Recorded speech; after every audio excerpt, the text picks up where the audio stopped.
据《史记》年表载，鲁国西北，陨星如雨，雨雨斜，从外星坠落到地球一场规模庞大的神秘流星雨，举世震惊。这场流星雨留下了2颗极品陨石钻石。大家眼前这枚陨石戒指，就是2颗极品中的其中1颗。这是我们拍卖会今天拍卖的第1件拍品，它的底价是80万。我出100万。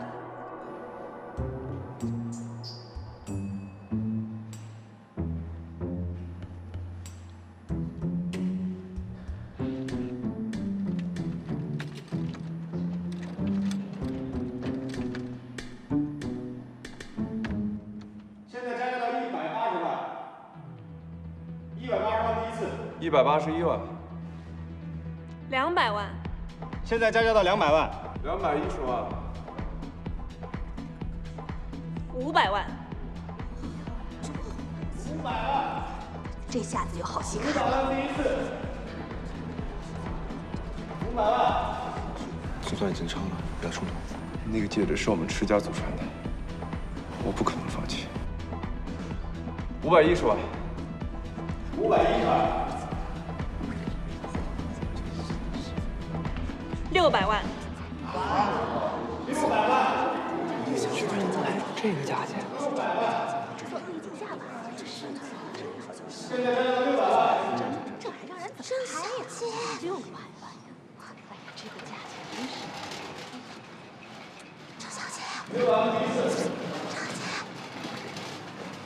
小姐，站住！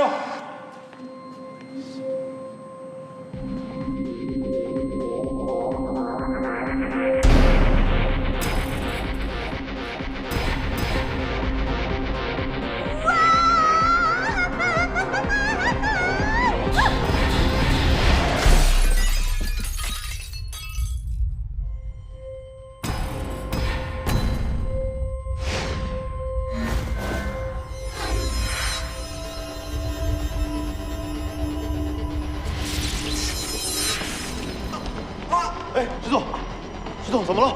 石总，石总，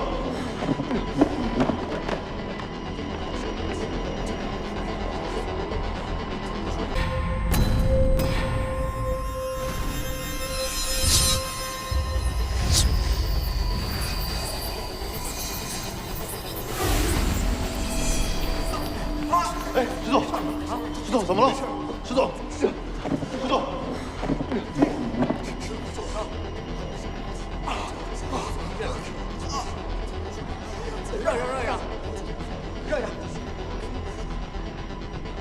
对不起各位，由于突发状况，我们现在中场休息。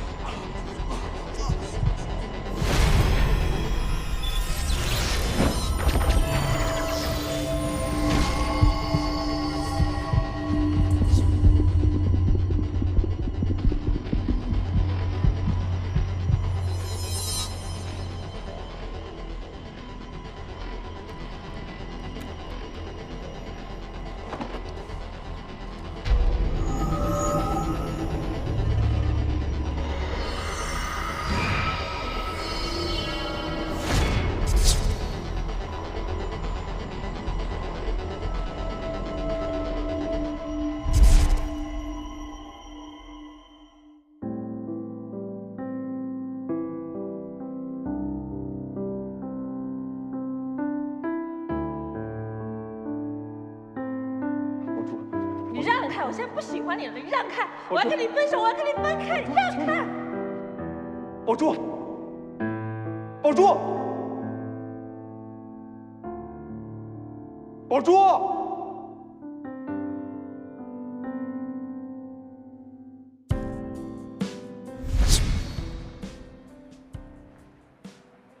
郑宝珠，石先生，郑宝珠，3年不见，还这么嚣张？哼！郑宝珠，你还是3年前的郑宝珠，但是迟墨已经不是3年前的迟墨。我保证，今天会给你一个天大的惊喜。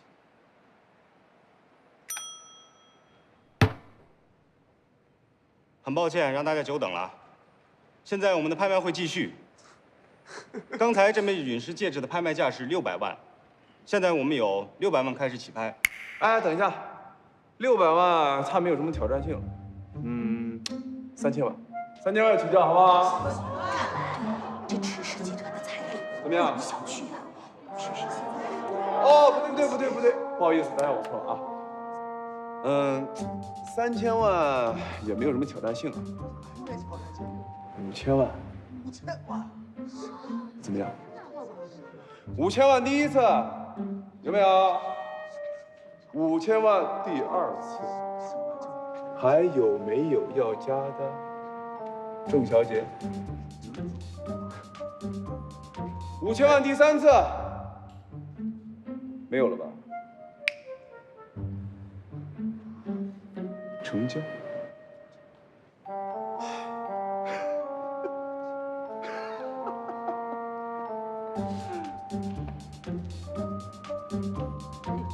今天真是开心啊！是啊，没想到看到这么一场拍卖，真是。恭喜池先生！恭喜池先生，您的祖传戒指总算是完璧归赵了。你们啊，价钱太低，我都没有过足瘾。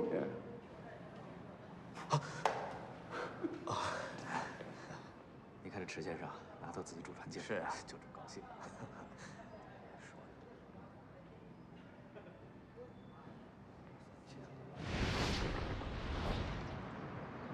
车呢？怎么还没来？你给司机打电话，5分钟不来，让他不要来了。是。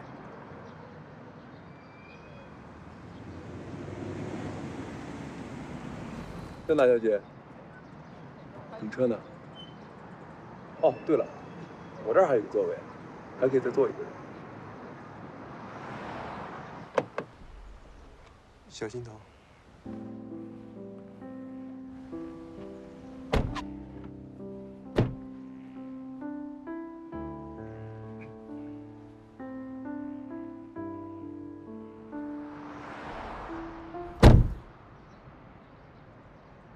可惜不太适合前女友。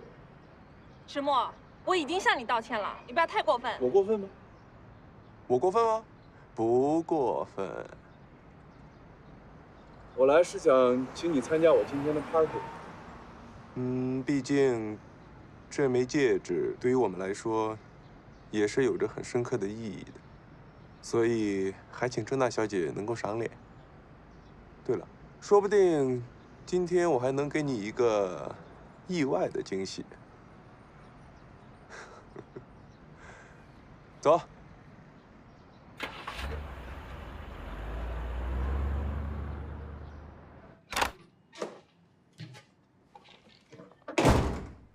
又搞砸了，我的郑宝珠！哟，这怎么了？被打劫了？发布会上摔了一跤，把脑袋给摔破了。听着，海妮，我必须在今天晚上找到郑宝珠，否则我还不如被打劫了。所以你一定要帮我。帮忙倒好说，一口价3000块。只要搞定了郑宝珠，别说3000块，就是3万块，那也是信手拈来啊！听说郑宝珠最近在找前男友复合，只要你能搞定郑宝珠这一单生意，成功的打入上流社会，把你的爱情业务拓展到那一个领域，那简直了！你还在这开什么破网店？连锁店咔咔开起来！到那时，等着哈。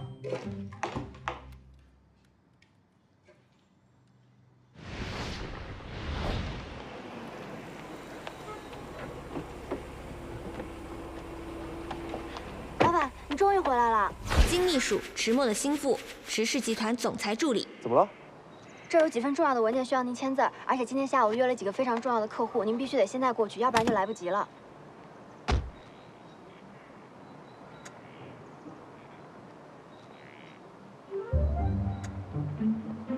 老板，金秘书啊，人生得意须尽欢。你是不是很久没谈男朋友了？今天下午把握好机会啊！哎，老板，我还没说完呢。来，秦秘书，给我吧。哦，谢谢。宋永柱，你有没有觉得老板今天有点儿那个？哪个？好像变了一个人一样。总之就是怪怪的。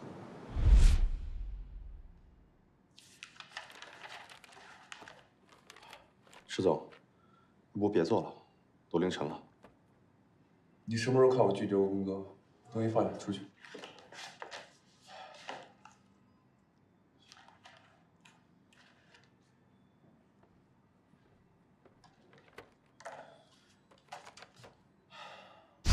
可能是因为郑浩姐回来了吧，迟默这么多年都很压抑，也是时候释放自己了。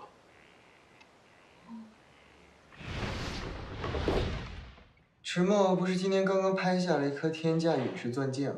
今天下午他会在自己的别墅里召开一个庆功舞会，他还邀请了自己的前女友郑宝珠。据小道消息，有人说他们今天可能会复合，所以很多的狗仔都已经闻风而动了。那我们还在等什么？还不赶紧去！我们还差2张入场券。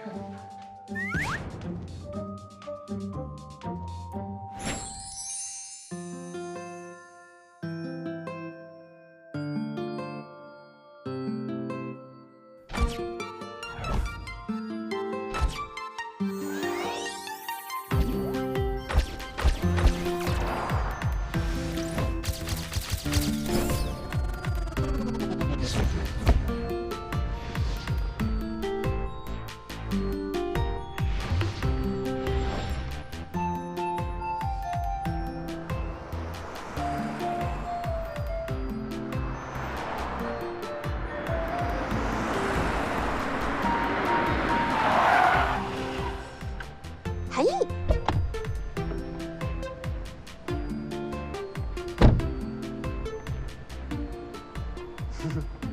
入场券呢？这就是入场券。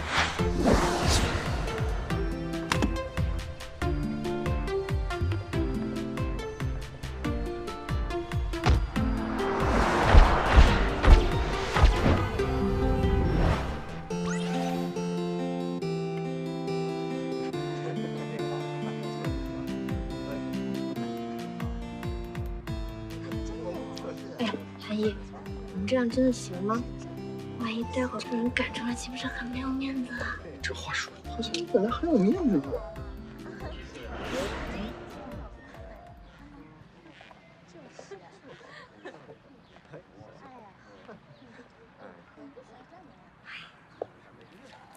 她就是迟默的前女友啊，郑氏集团的千金郑宝珠，长得很一般嘛，真不知道当初迟默怎么能看上她呢？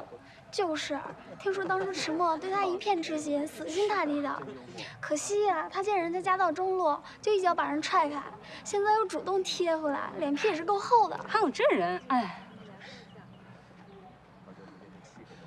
我去追他了，你在这里盯住啊，盯住。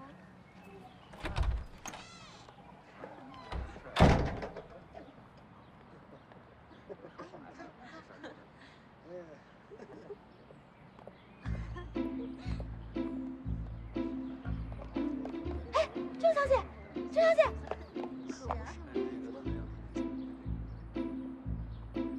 郑小姐，你还记得我吗？别说我啊！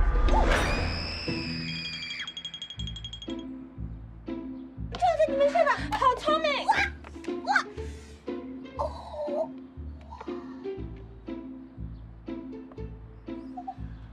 有没有摔倒啊？怎么这么不小心？再不起来可就走光了啊！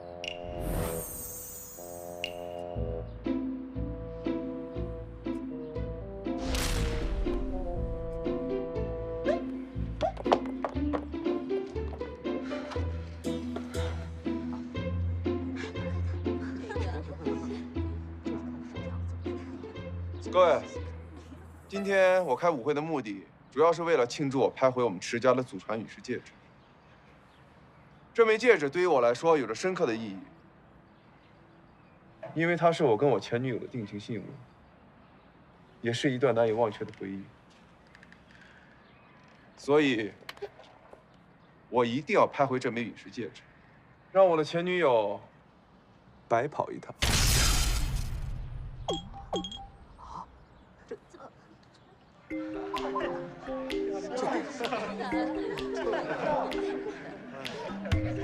石墨，你到底想怎么样？我说过会给你一个惊喜的，怎么样？刺不刺激啊？如今郑小姐想投怀送抱，我可未必答应。哎，郑小姐，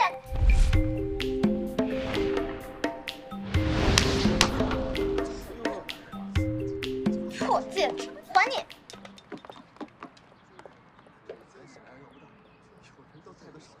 还不要？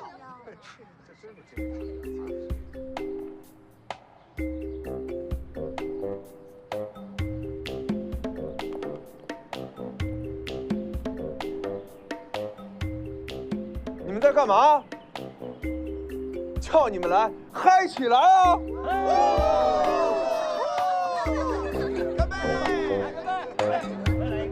郑小姐，郑小姐，郑小姐。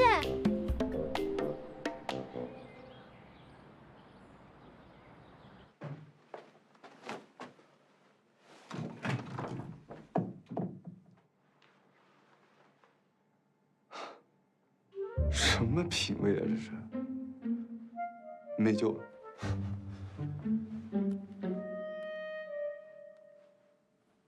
喂，金秘书，我要的潮牌还没到啊！我告诉你啊，我只给你3分钟，听到没有？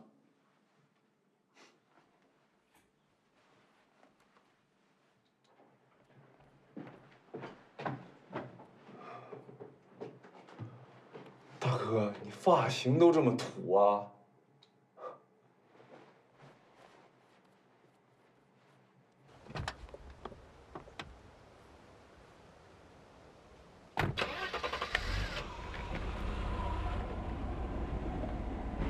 停车！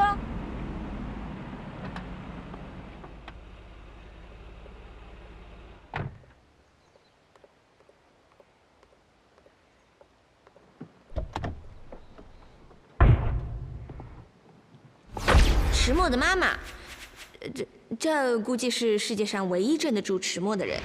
这枚戒指是我们迟家的祖传之物，我一直势在必得。只要是我看上的东西，不管是人或者是物，一定能够弄到手。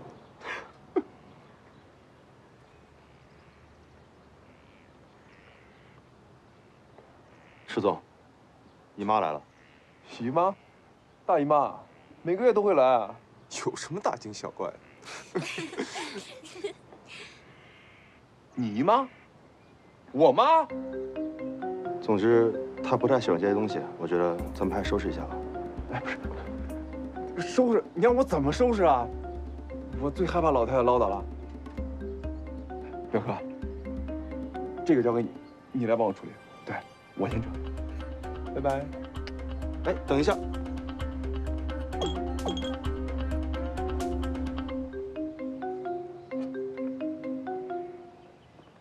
阿姨，今天的花园别墅舞会是专门为了庆祝拍回迟家的祖传戒指的。真是胡闹！这么大的事情怎么就不通知我？幸亏宝珠你提前告诉我，要不然我现在还蒙在鼓里呢。迟墨他人在哪儿？啊，姨妈，表弟他工作繁忙，还没回来呢。什么？哦，是，老板他怎么会出现在这种场合呢？怎么可能啊？刚刚还在里面，是不是背着阿姨胡闹？现在不敢见人了？去，把你表弟给我找回来。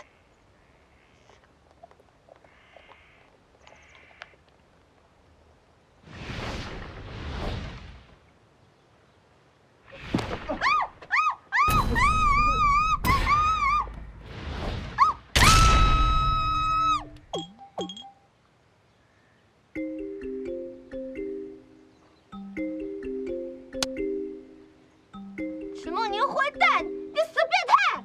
虽然有人顶包挨骂，听起来很爽，但是我要告诉你，我不是什么迟墨，我叫宋小小。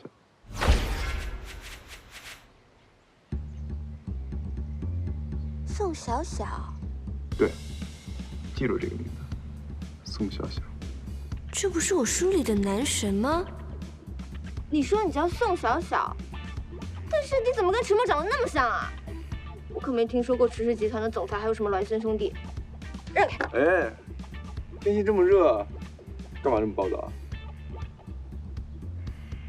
你仔细看看，我跟迟墨有什么像的？好像有哪里不对。拜金女我见过，像你这么拜金的我还第一次见。虽然跟那个渣男迟墨长得一模一样，可的确不太像同一个人。难道真的是撞脸了？见别的怎么样？好像是比迟墨那个家伙好看一点。这就对了。你不是迟墨那个混蛋，那我就放心了。哦，对了，你能不能帮我个忙啊？我现在必须要出去，但是我迷路了。我从南门进来的。南门，我从来没有关心过南门这件事。那怎么办？我现在必须立刻马上找到一个人，这关乎我的前途。怎么办？你首先要找到一棵树的影子，然后让手表的时针与树的影子重合，那么6点钟的方向就是北方，相反的方向就是南方。哦，真的吗？那太好了，那我先走了。哦，对了，下次再找你道谢。等一下，这个手表送给你。如果以后再遇到迷路的事情，记得用我教你的方法。送给我？嗯。不行不行，我不能收陌生人礼物的。喂，怎么是陌生人啊？这个手表就当做咱们认识的纪念礼物，收好了。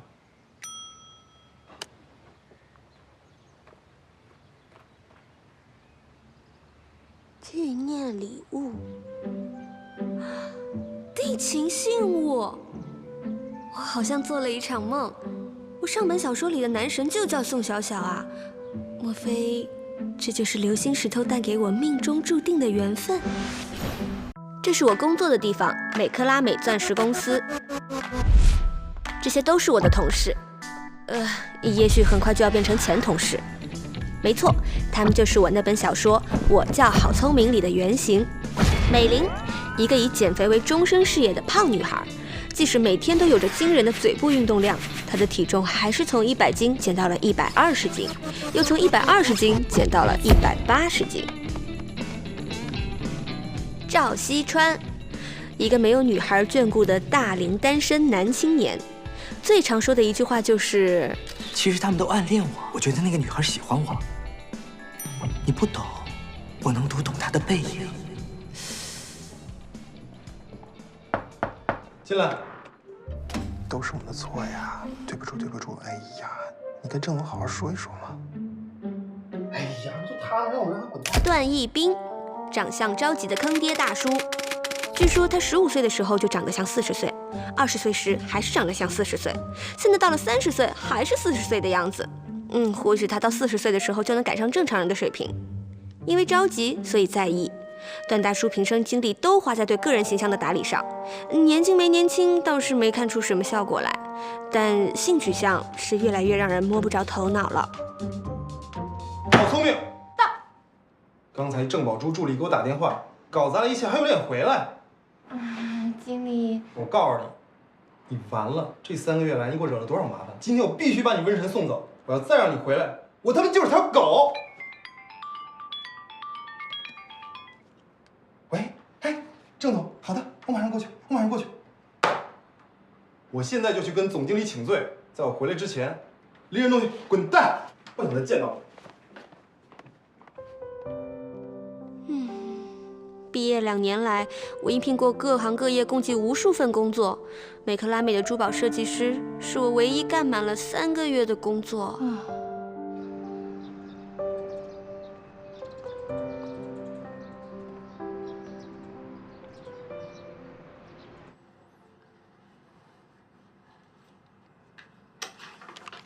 你坐吧。有件事是关于下个季度新款珠宝的设计，看看你们设计部门有什么意见，咱们探讨一下。迟梦以为找了个这样的女人来气我，我就看不出来啊。前段时间冷着你，这次又花5000万高价拍下陨石戒指，难道就是为了在舞会上捉弄你？我倒觉得，他还是喜欢你的。什么意思啊？大小姐，你是不是傻呀？如果你不喜欢一个人，你会花那么大心思去捉弄他吗？所以他其实并不是真正的讨厌我。总之，前男友、前女友，本来就是一段扯不清、理还乱的关系。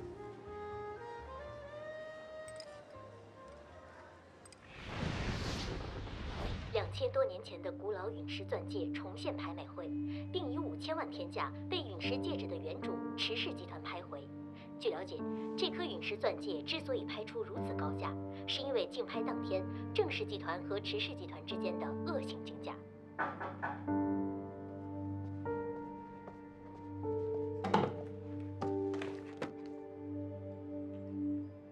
现在各大媒体都在报道咱们拍下的天价陨石。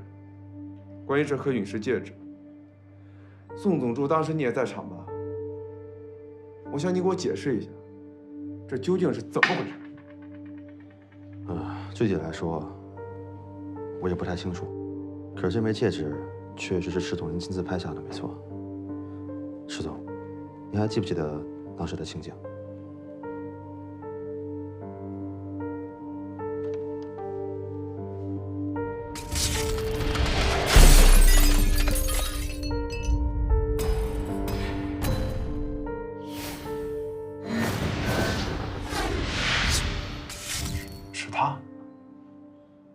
我想，可能是阴血后遗症。那我丢了的这块手表也是因为晕血症？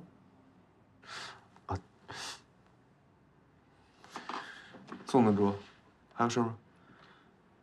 那个，最近姨妈有点担心，怕您工作压力大，说是不是该找个女人照顾照顾你了？这个事儿你帮我办吧。我来安排。之前相亲不都是你帮我办的吗？就按照以前的标准，再帮我办一次。我看姨妈的意思，她挺喜欢郑宝珠的。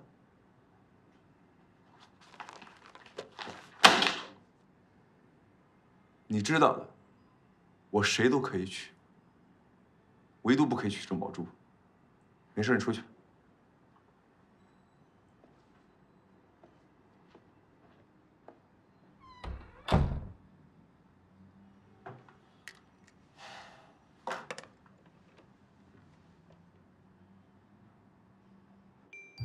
小主从来容姿秀美，俏丽非凡。近日因诸事繁杂，身子不适，略显容颜憔悴。奴才承蒙小主恩泽多年，每每思之，倍感惆怅。适逢皇额娘刚刚从西域运来上等之辛辣食材，奴才私心想着，要是小主用来，定是极好的。不知小主意向如何？那个，中午吃炸酱面就算吧。别闹，本宫今天没心情。哎呦喂，怎么了？这是不就丢了工作吗？世界末日了？真的跟世界末日差不多了。好不容易吧，邂逅了我的天才，可是他就这样消失在了茫茫人海之中。好不容易，我喜欢的工作终于要过试用期了，偏偏出了郑宝珠这么个奇葩。等会儿，这工作咱先不提，天菜什么鬼啊？天菜，天生是我的菜，只可惜是昨天晚上邂逅的，来去匆匆，杳无影踪，只给我留下这么一块表，睹物思人。等会儿，这表我看，哎，别看，虽然我好聪明，职场失意，说不定情场得意呢。这是我男神送给我的表，万一给你看坏了，赔得起吗你？虽然我遭受了如此多的打击，但是我还是一个坚定的乐天派。这就对了嘛，就像那茶壶一样，你看人家屁股都烧红了，嘴上还吹着口哨呢。韩毅，去年我被甩的时候，是你一直陪在我的身边。别提这些了，咱们都哥们儿嘛。上个月我生病的时候，也是你陪在我的身边。应该的，应该的。现在我无依无靠了，还是你陪在我的身边。不是，聪明啊，你这是在向我表白吗？其实我这个人挺多毛病的。我就是想说，你看我的是不是个扫把星啊？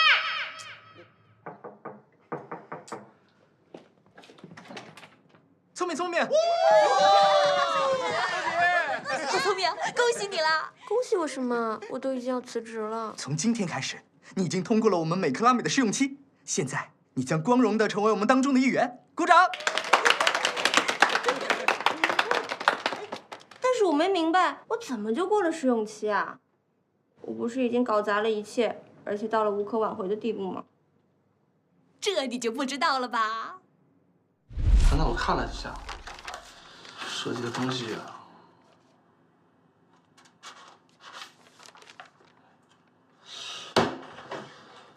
我问你，这个设计稿是谁的？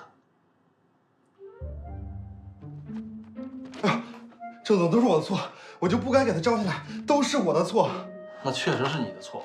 你身为设计部门的经理，为什么没有及时把他提拔出来呢？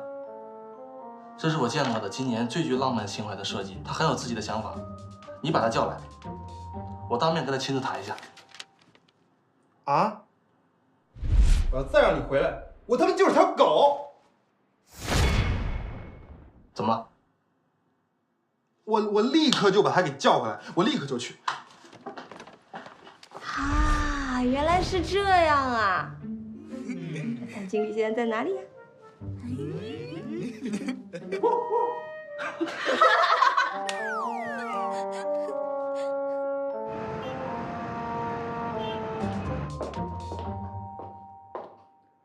怎么样？那边怎么说？美克拉美请了新的设计师，他们放弃了跟咱们的合作。是吗？那请的新设计师是谁呢？一个菜鸟，他们的一个实习设计师，啊，您见过，就是那个好聪明。这是我通过他们的内部渠道得到的设计稿，他设计的天蓝陨石系列，据说深得美克拉美高层的喜欢。好聪明，郑小姐，美克拉美。对，我是美克拉美设计部的好聪明，欢迎欢迎。郑小姐，你还记得我吗？别说我啊！郑小姐，你没事吧？我好聪明。又是哪个好聪明？你把这个设计图交给兴盛珠宝公司，怎么做不用我教吧？反正我要好聪明3天之内滚出美克拉美。是，只要他离开了美克拉美，相信过不了多久啊，美克拉美一定会回来求您的。难道我稀罕吗？想请我去做首席设计师的多的是，滚！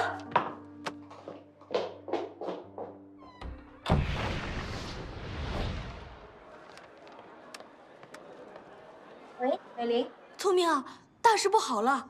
你现在千万别来公司，段大帅哥今天早上收到一封律师函，说咱们公司新产品涉嫌抄袭。啊，涉嫌抄袭？我辛苦了那么多天才出来的成果，是谁两片嘴唇一碰就给我说成了抄袭啊？这是一家新上市的珠宝设计公司，他们不但设计概念跟咱们公司一样，就连设计稿都一模一样。那我现在就去找段一冰。这事情哪有你想的那么简单啊？段大帅哥气的都更年期提前发作了。你要是现在来啊，就等着被他的怒火打成筛子吧。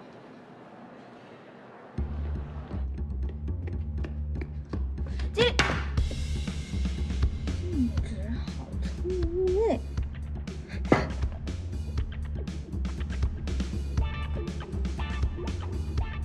你们这样做能难得倒我好聪明？说我抄袭，我自己找他们去。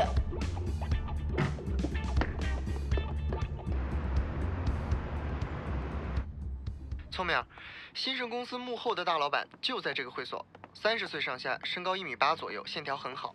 他今天穿的是经典英式剪裁灰色西装，白衬衫看不出品牌，短发梳得很整齐，还戴着墨镜。哦 ，OK， 有照片吗？有。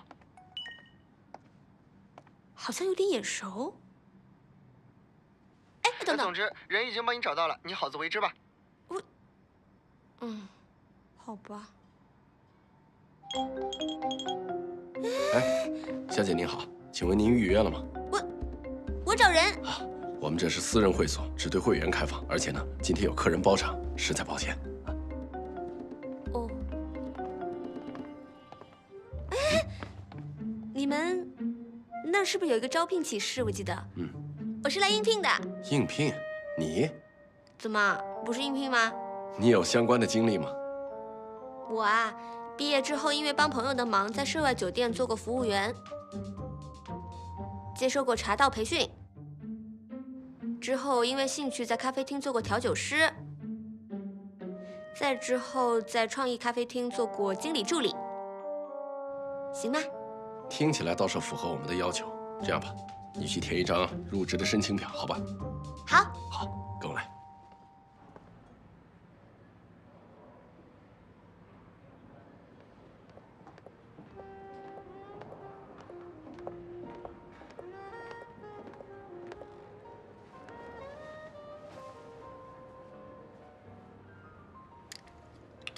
让你久等了。怎么，看见我很勉强吗？今天我是特意为你来的。你不用打了，5分钟之前你的相亲对象已经走了。像她这种心理承受能力极差的女孩，根本不适合你。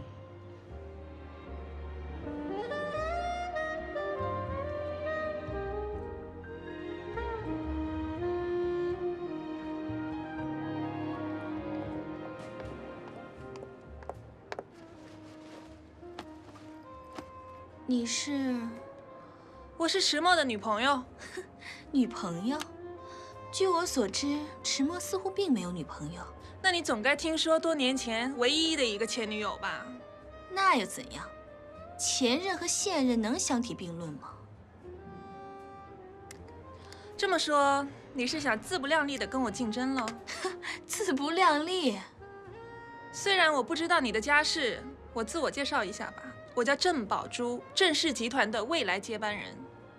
虽然我不知道你的家世，但看你的样子，很明显你的学历不如我，容貌不如我，财力也不如我。请问你有什么资格和我抢男人呢？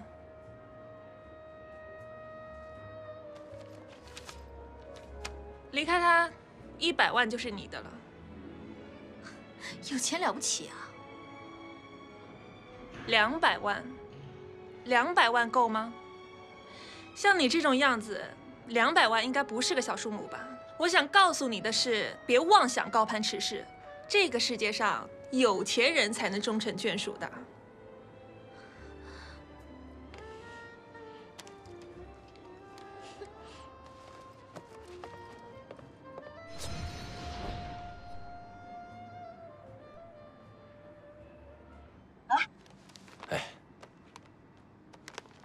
看来你的条件还真是不错，啊，我们回去商量一下，尽快给你答复，好吧？这个事情是做出来的，不是商量出来的。我这个人呢，最大的优点就是勤劳能干，我免费给你们试用，今天就试用。好，好，好，行，欢迎你加入啊！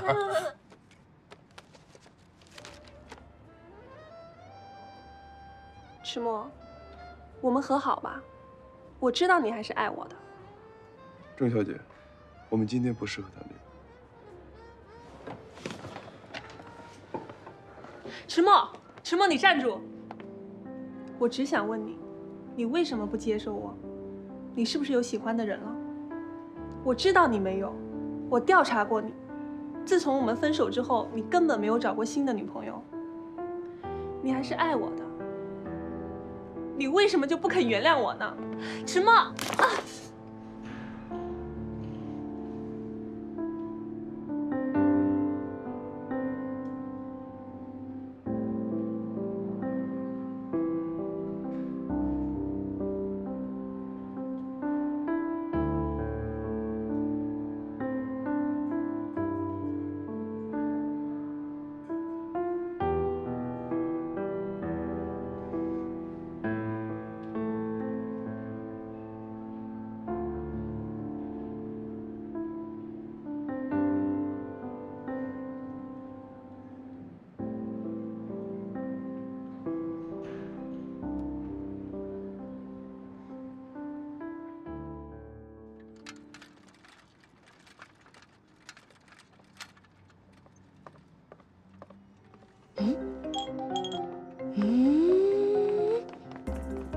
等等，虽然只是惊鸿一瞥，但乍一看很眼熟，身高符合，灰色西装也符合，白色衬衫也符合，戴墨镜也符合。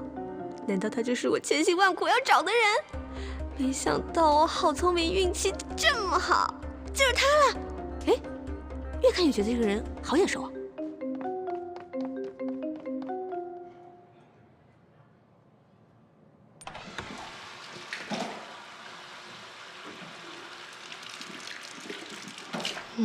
这应该就是兴盛公司幕后老板。这位先生您好，我是美克拉美钻石商场的设计师，好聪明。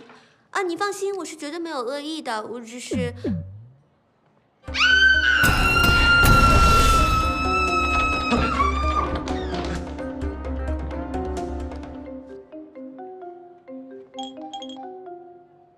池先生，这里发生什么？长了眼睛的人都能看到，这位小姐尾随着我进洗手间，意图不轨。喂，你们会所的安保措施还真是，拜托你们，以后不要什么人都放进。小姐，请跟我们走一趟。啊，池大爷，我没有抄袭，那个是我自己设计的。等等。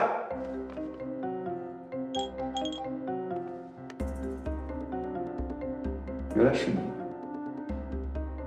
看来你不只是个拜金女，还是个小偷。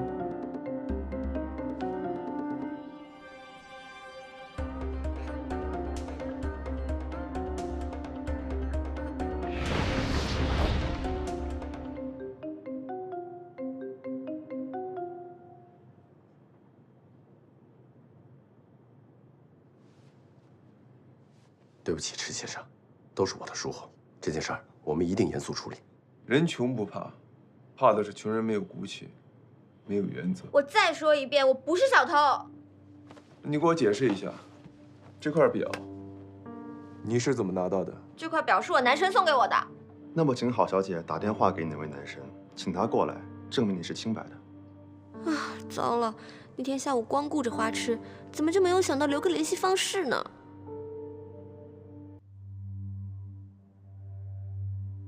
对不起，池先生，都是我的疏忽。这件事儿我们一定严肃处理。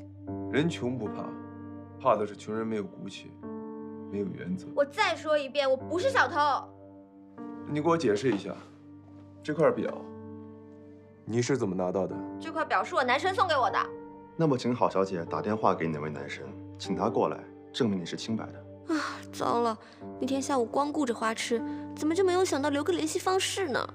怎么，找不到人？这块表的价值，我想我们都很清楚。以郝小姐的层次，是不可能接触到能送她这块表的朋友的。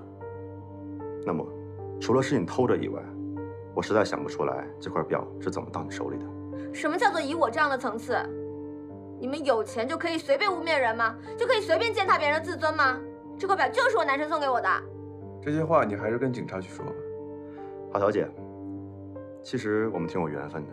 你看，第一次你把我们车给撞了，还欠我们5万的损失费。在拍卖会上，因为您的缘故，我们池氏集团拍回的陨石钻戒比预期足足超出了3000多万。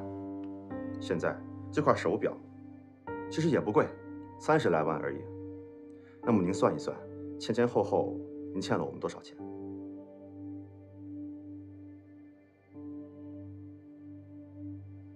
其实您年纪轻轻的，大好年华，我们也不希望你在监狱里边度过，所以您还要坚持承认这块表就是您的吗？那你们想怎么办嘛？我们不想怎么样，这个表当然是要物归原主的。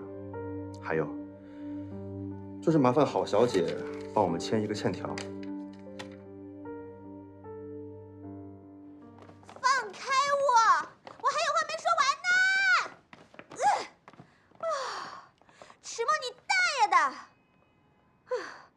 我好聪明发誓，今天你给我的羞辱，我一定会还回来的！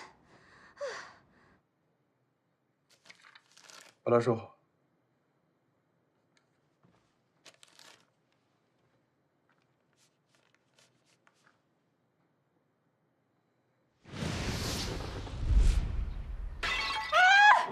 全都笨手笨脚的，出去！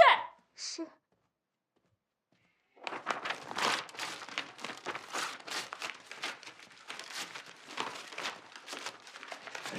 怎么了？怎么了？我的宝贝闺女啊！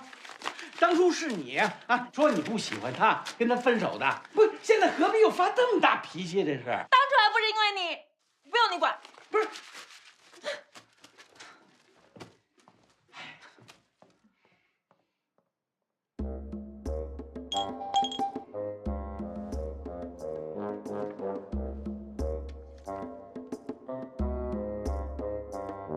自我介绍一下，我就是救人于任何危难之间的感情专家韩毅。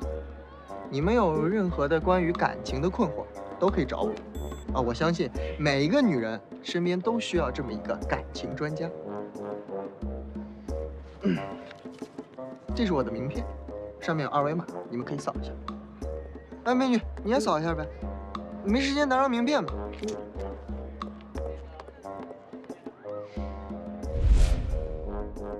对了，那个爱情专家，我对我女朋友那么好，可她为什么不珍惜我？韩老师，我不想活了，我要为她而死。如果我没记错的话，这应该是你第8次拍我店里的单子，你的8次恋爱，每一次你都犯贱，而且还是一次又一次的犯贱。什么时候你不犯贱了，女人就来喽。是韩毅吗？没错。我就是迷倒万千少女心的爱情专家，请问您是？多少钱包你1个月？大姐，你误会了，我只卖艺不卖身。我不用你的身体，我只要你的脑子。韩毅，你为什么不告诉我抄袭我设计稿的新生公司老板也是迟墨？啊？不是，等会儿，我是真不知道，我要知道，我肯定告诉你的。难道迟氏集团又进军珠宝业了？哎，不对，那天下午迟墨拍下的那颗天价陨石戒指，我好像在哪儿见过。在哪儿？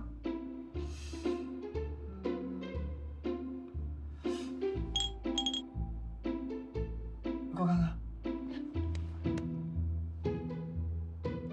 我就说吧，这石头质地简直跟新闻里那个长得一模一样。虽然这个是假的，不过还原度也太高了点吧？哎，韩毅，凭什么他的是真的，我的就是假的？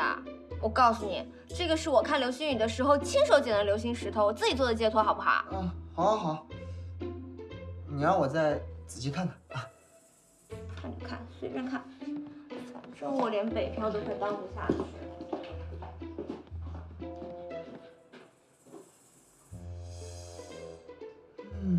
现在这天价陨石戒指这么火，我要是把聪明的这颗也发上网去，怎么着也能上个热门话题呀。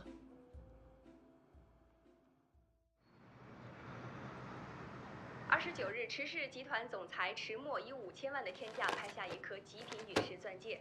据知情人士介绍，这颗陨石钻戒是迟氏的祖传之宝，近日来一亮相就引起了公众的广泛关注。然而罕见的是，近日微博上有网友晒出另一颗陨石钻戒，居然与天价陨石钻戒有极高的相似度。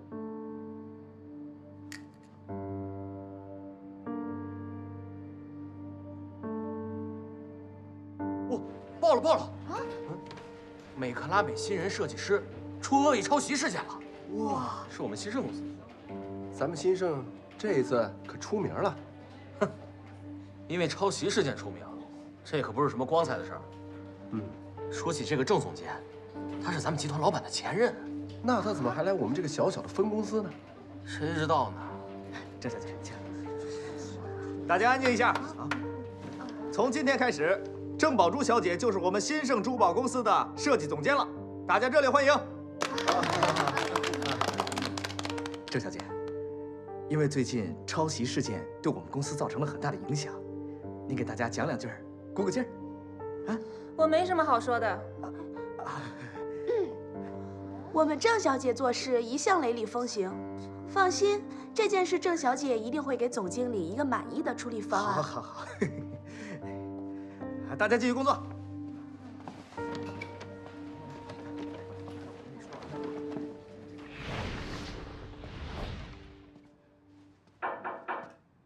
进来。老板，你找我。马上就查出这个微博、这个戒指的主人，我要尽快知道他全部资料。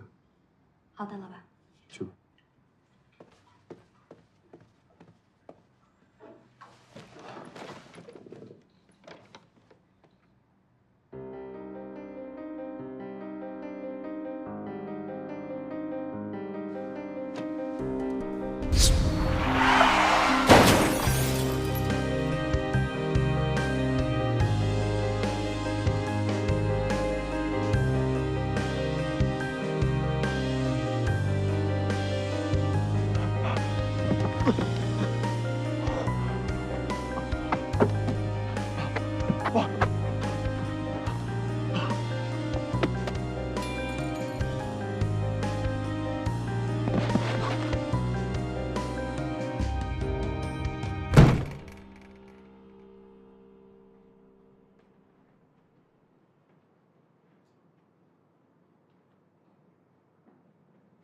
3年了，调查了3年的事儿，终于有了线索。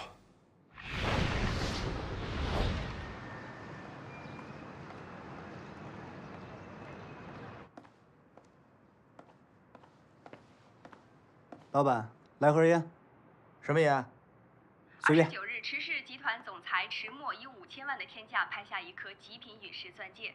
据知情人士介绍，这颗陨石钻戒是池氏的祖传之宝，近日来一亮相就引起了公众的广泛关注。然而罕见的是，近日微博上有网友晒出另一颗陨石钻戒，居然与天价陨石钻戒有极高的相似度。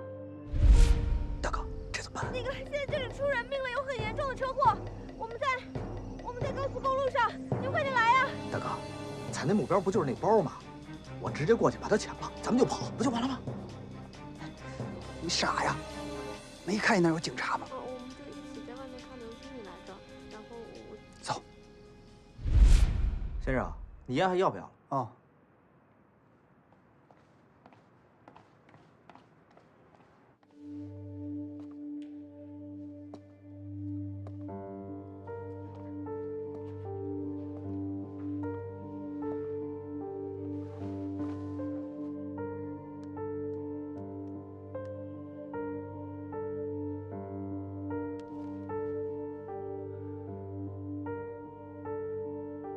喂，老大，我找到那枚戒指了。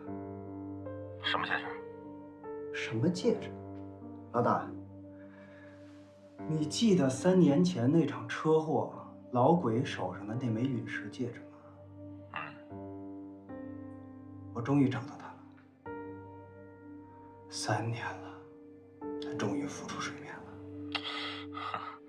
当年你们清理车祸现场不干净，我要了公文包和那个烧焦的陨石戒指同时消失。现在这陨石戒指出现了，你知道这对我意味着什么吗？当然。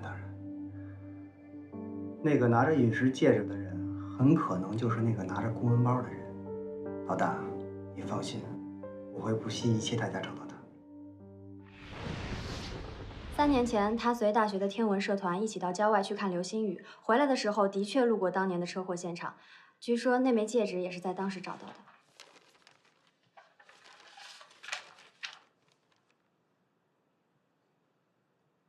怎么是他？老板，有什么问题吗？没有问题，你尽快安排会面。我有预感，他应该就是车祸真相的关键。 好的。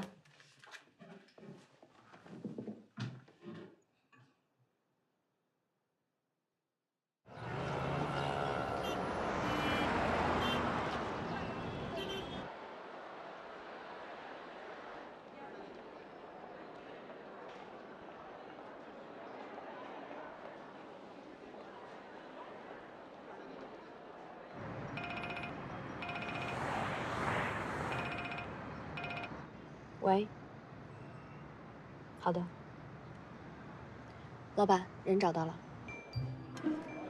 哼，这个死韩毅，帮我的微博涨粉，还非得让我买件衣服做答谢，买什么好呢？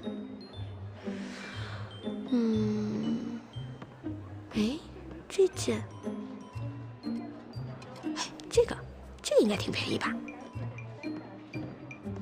你好。啊，小姐你好，这件多少钱？这件是我们当季的新品，暂时没有折扣，售价599元。那谢谢啊。哎，等一下，小姐，您今天非常幸运，是我们第99位顾客。我们今天店里搞活动，您将享受我们的免单机会。免单？这么小概率的事情都被我碰上了，证明老天还是叫我不要放弃。你等一下。哎，韩雅艺，你快帮我查查今天是什么日子，我找大运了。刚刚我被商场作为第99名顾客免单了，我待会儿要去买一张彩票，说不定可以中。那帮我包起来吧。好。小姐，不过我们的免单顾客要帮我们填一份反馈调查。好。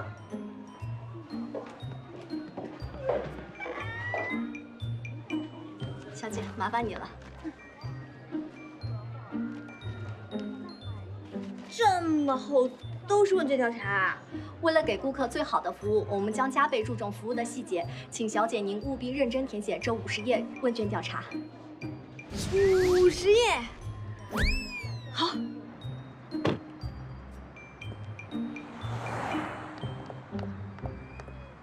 老板不用着急，我听店员说他那50页的问卷还没有填完呢。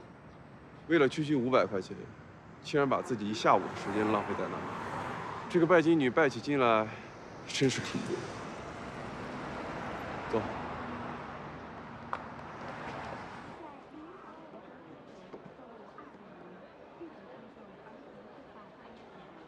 看来之前我真是高估了这个拜金女，咱们的谈判价格还可以再低一点。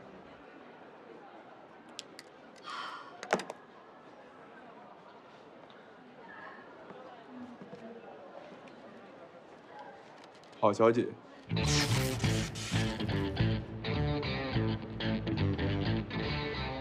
我们又见面了。你好，池大爷。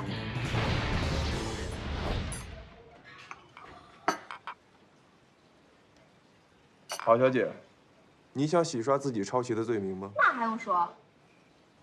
把这份合约签了。关于陨石系列抄袭的事情，我们公司不打算再追究。可我打算追究。你不想听我把话说完？你不用说，我知道你要说什么。池墨、池总、池大爷，我知道你是兴盛公司幕后的大老板，你不会因为我即将揭开你们的抄袭丑闻，你就害怕了，你就上门来求我了。你放心，我是不会停止网络呼吁的，因为我不会因为那一丁点的利益就出卖我自己作为设计师的尊严。我要让所有珠宝行业的人都知道池氏集团的抄袭丑闻。你池氏集团的老总池墨是行业的败类。郝小姐，一丁点利益，老板，要不要我追上去跟他解释一下？天价陨石系列钻戒的项目负责人和随意填写数目的支票，这无论如何都不算是一丁点利益吧？不用着急。他一定会回来再求我。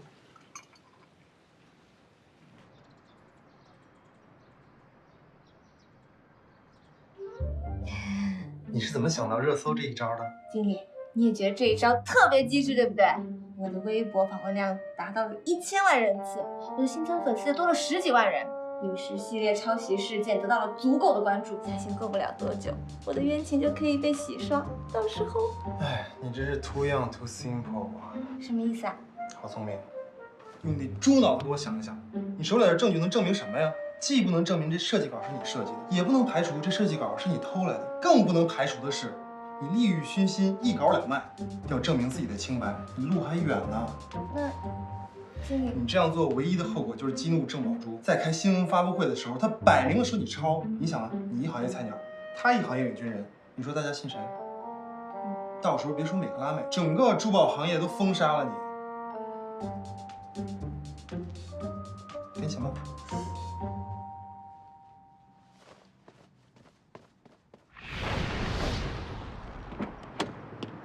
郑小姐，可不可以给我3分钟的时间？我想跟你聊一聊陨石系列。没什么可聊的，我们现在要去发布会现场，请你让开。但是郑小姐，我真的不是抄袭者，我是清白的。郑小姐，我们都是做设计的，你肯定知道这个发布会一旦召开，对我有多严重的后果。这是郑小姐的原稿设计，请你看一下，死也死得明白。好了，废什么话，走。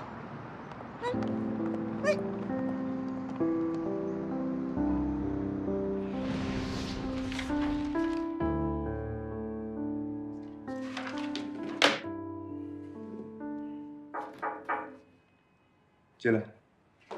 老板，怎么样？人联系上没有？现在情况可能有些复杂。那些人这3年来也一直在寻找当年目击者的下落，现在郝聪明的身份可能已经暴露了，他随时处于危险当中。老板，我们现在是不是应该马上行动？如果晚了，可能会有别的变故。不用着急，如果想取得谈判的胜利，我们还得晾他一晾。即使他被人盯上了，螳螂捕蝉，黄雀在后，我们照可以引蛇出洞。可是他马上就要离开北京了。他要离开北京？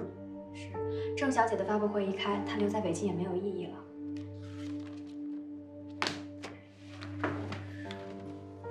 他如果离开北京的话，我们唯一的线索就断了。得想个办法让他留下来。金秘书，你去安排一下，提前见面的时间，再谈一谈合约问题。好的，老板。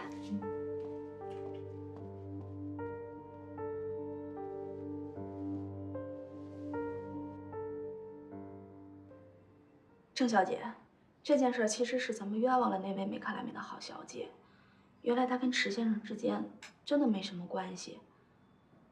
这次的设计稿抄袭事件，她算是躺枪了。活该她倒霉。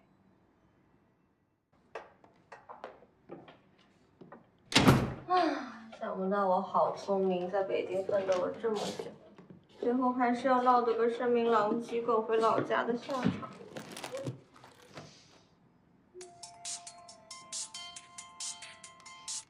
喂？什么？我叫好聪明读者会？你们要给我看读者会？我没听错吧？啊！谢谢啊，谢谢！我还不知道我有这么一群死忠粉呢。哎，我真是太感动了！没有想到在离开北京之前还有这样的一个欢送会。谢谢，谢谢。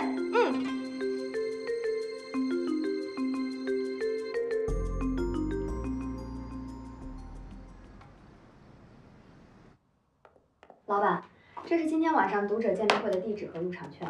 入场者必须得拿着他的小说《我叫郝聪明》，并且得出示网络 ID。我已经给您注册了一个。读者见面会，一个不入流的网络小说作家，那有什么读者？老板，不管怎么样，这是一个不错的见面机会，不是吗？好，那你去给我安排，今天晚上我会去见他，记得别出什么差错。是的，老板。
原来你家好聪明啊！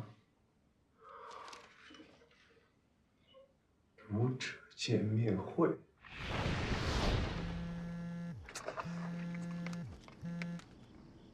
喂，你哪位？怎么样？池墨现在正在做什么？啊，郑小姐，池先生他现在在家，目前尚无异动。你给我盯紧他，有什么情况向我汇报。哦。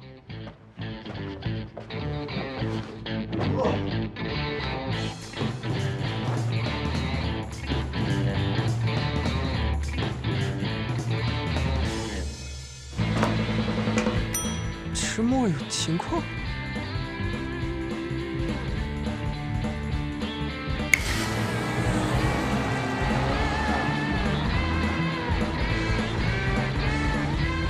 改变造型这种事儿还得我亲自来，不知道聪明喜欢怎样的我。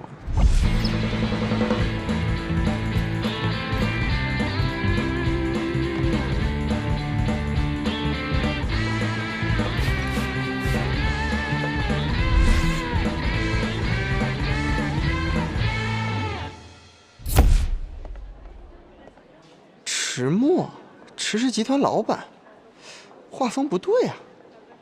应该不是。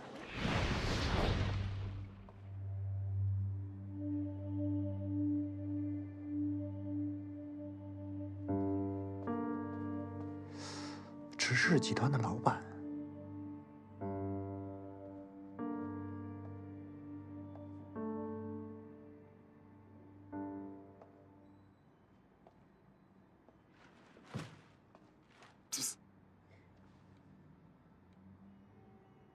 迟墨，才几天不见啊，不认识我了？你，我来给你点提示：一个浪漫的下午，一个浪漫的别墅，还有一个浪漫的定情手表。哦，对了，还有一个浪漫的 sweet kiss。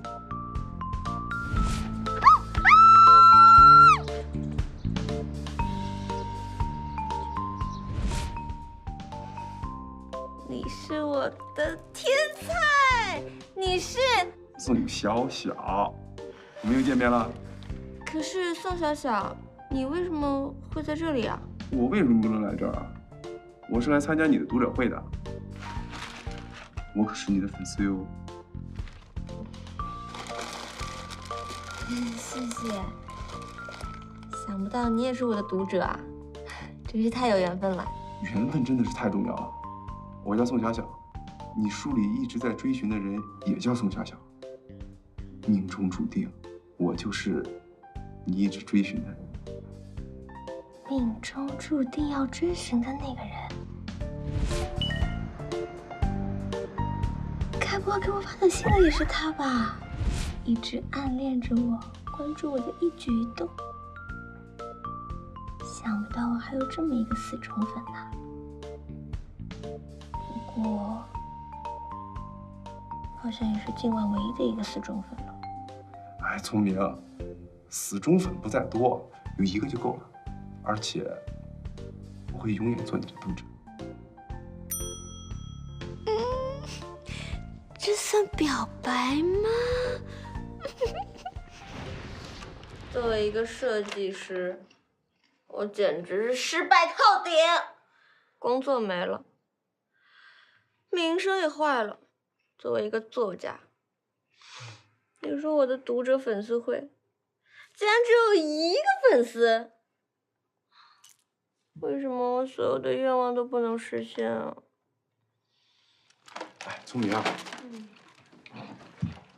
我有一个朋友，可能是电影看多了吧？你知道他梦想是什么吗？什么？职业杀手。后来呢？后来他圆梦了，去屠宰场杀猪。真的圆梦？其实啊，我是想告诉你，如果上帝为你关上了一扇门，也许不一定他为你开几扇窗，但是你要记得，烟囱一直为你敞开着。再说了，下水道也能通向光明的哟。明明长得那么像，可是怎么做人就那么不同呢？你又在想那个迟大爷啊？哎，我听你这么说，他祸害你够深啊！简直一言难尽。你不知道，他简直他不但抢走了你送我的手表，他还污蔑我是个小偷，他还逼我签下的那个默许我的欠条，说我欠他3000万。如果可以，我希望我永远不要再见到他。你手表怎么又回到你手上了？这是同款，很多的，并不是那一块。哦，好吧。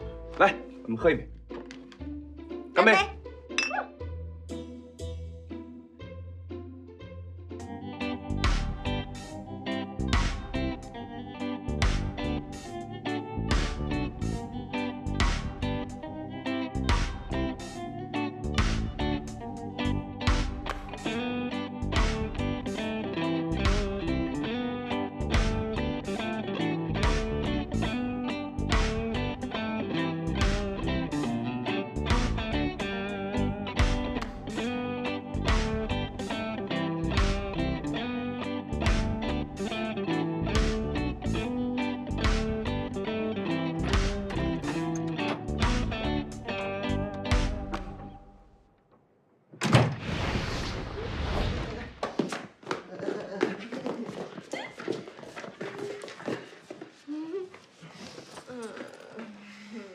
不就是个读者见面会吗？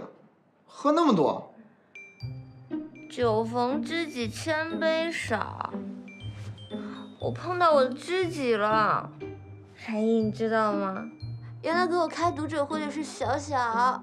小小。神经病。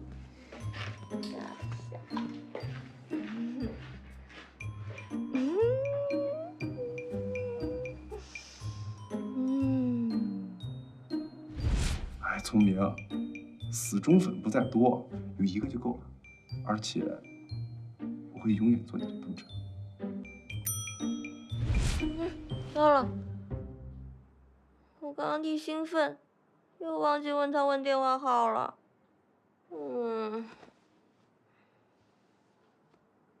不对，他给我发过一个短信的。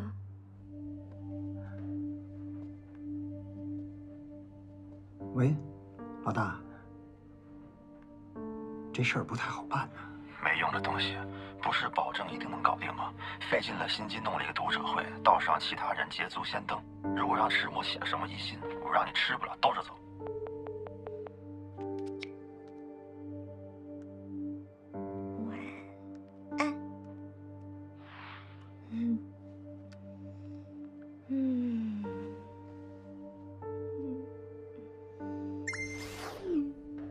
喂，老大，他给我回信息了。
你在外边过夜也不说一声，电话也不接，你妈担心死了。要不是金秘书告诉我，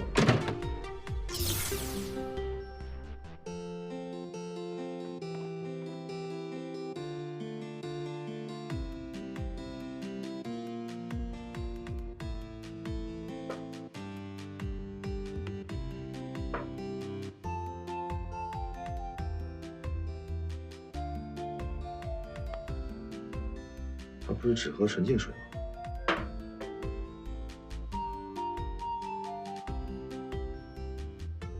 昨天晚上到底发生了什么？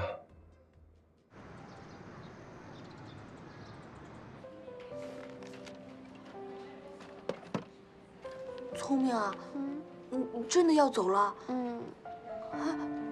我一铁杆姐们在微信上卖自制面膜，听说老赚钱了，要不我介绍你过去？要我说，你干脆回去嫁人得了。你上次不是说你妈让你跟村长的儿子结婚吗？人家好歹也是一村帅。这女人嘛，事业和婚姻有一样就 OK。大家本来想临时凑份子给你开个欢送会的，可是就差赵西川的份子钱没收上来。哎，并不是这样的，我是觉得吧，我们大家来日方长，来日方长。谢谢大家，不管我走到哪里，我都会回来看大家的。好聪明。经理，你也来送我啊？不用收拾了，总经理要见你。啊？哇，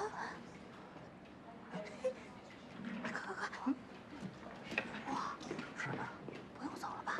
啊，是不是有转机啊？太好了！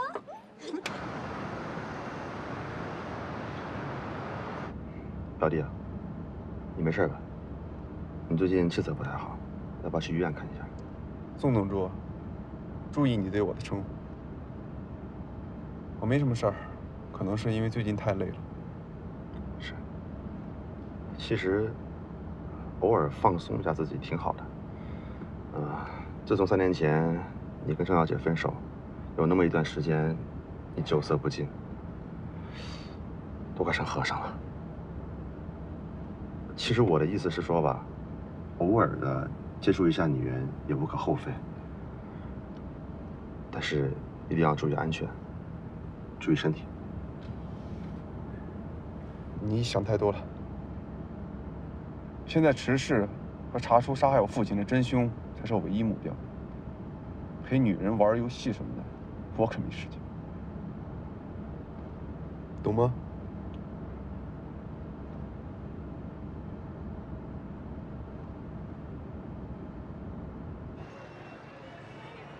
设计师好聪明，究竟是谁这么厉害，居然能把抄袭事件给压下来？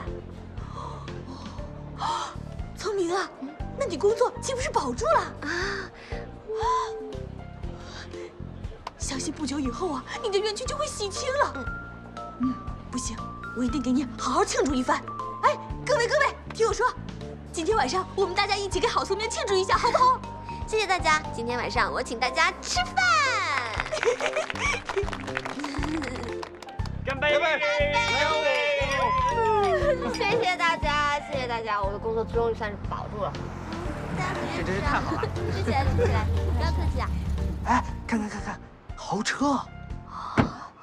孙明。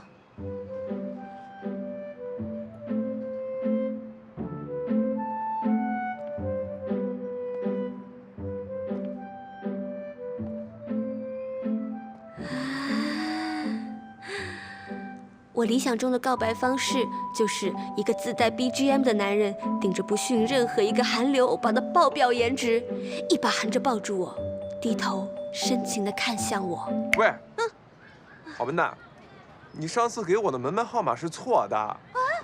他不会是你男朋友吧？哎呀，不是，不要乱说。我怎么觉得他这么眼熟呢？他不就是池氏集团的池总吗？对啊。难不成你俩已经……哎，不是，他不是池总，他是我的一个读者，他叫宋小小。撞脸啊，难怪。不过他跟池总长得好像啊，是吗？尤其是这五官，哎，不对，好像比池总还要帅呢。小小，今天你过来干什么呀？我今天过来是要跟你宣布一件事情。我已经想好了，我要跟你在一起。不行！为什么？我今天没有洗头，而且我还没有穿那个我表白日想穿的那个连衣裙。还有就是，如果我今天答应你的话，我们以后的纪念日都要在烧烤摊上过。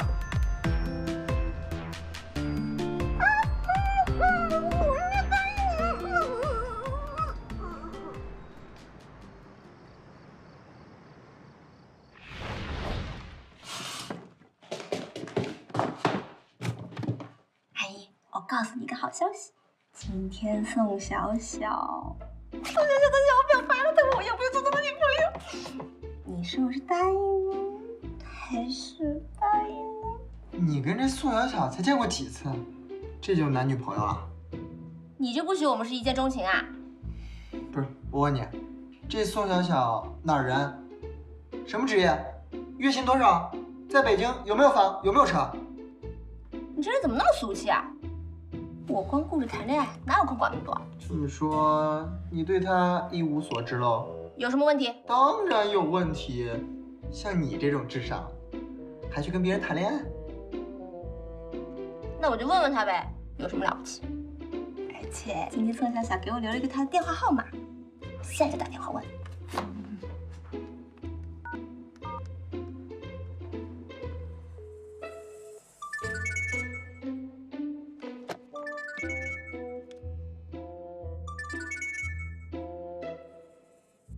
喂，小小吗？我是郝聪明啊。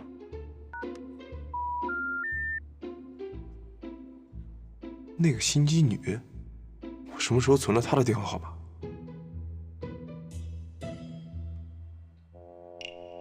他好像也不是那么的在乎你哟。我就不信无尽大不通。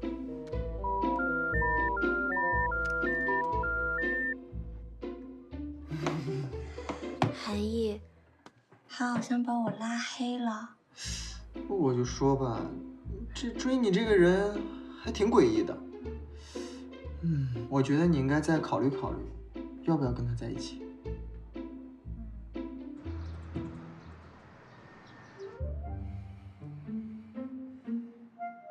虽然我不知道总经理为什么那么器重你，但你给我听好，今天这个会客，给我好好接待你。